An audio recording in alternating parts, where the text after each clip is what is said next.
আসসালামু আলাইকুম। আমন্ত্রণ আজকের সংবাদে। সাথে আছি পাপিয়া সুলতানা। শুনছেন রেডিও সাগরদ্বীপ FM ৯৯.২। আজ শুক্রবার ৩১ অক্টোবর ২০২৫ খ্রিস্টাব্দ, ১৫ কার্তিক ১৪৩২ বঙ্গাব্দ, ৮ জমাদিউল আউয়াল ১৪৪৭ হিজরি। শুরুতেই সংবাদ শিরোনাম।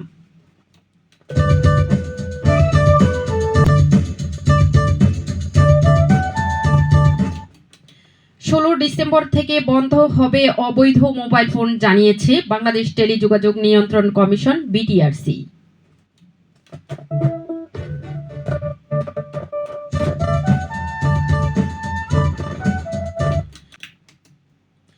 শুনলেন সংবাদ শিরোনাম।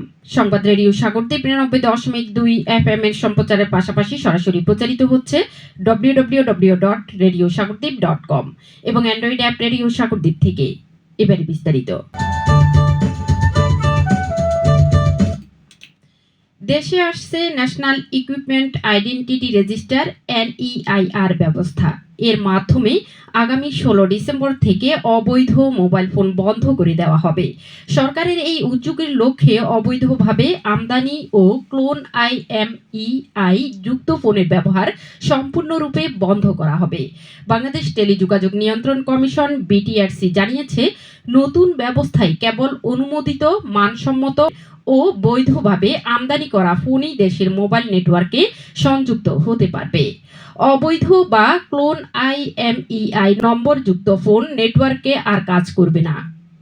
বিটিআরসি আরও জানিয়েছে, ১৬ ডিসেম্বর থেকে মোবাইল ফোন কেনার আগে ক্রেতাদের অবশ্যই ফোনের IMEI নম্বর যাচাই করে বৈধতা নিশ্চিত করতে হবে।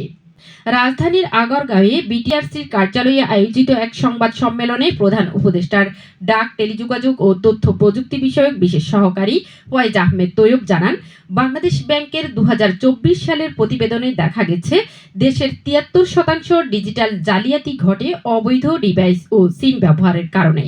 NEIR চালুর মাধ্যমে এই ঝুঁকি অনেকটা কমে আসবে।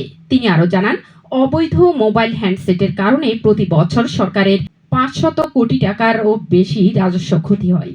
তাই এই ব্যবস্থা চালুর মাধ্যমে একদিকে যেমন রাজস্ব সুরক্ষা সম্ভব হবে, অন্যদিকে ডিজিটাল প্রতারণা ও অপরাধও কমবে।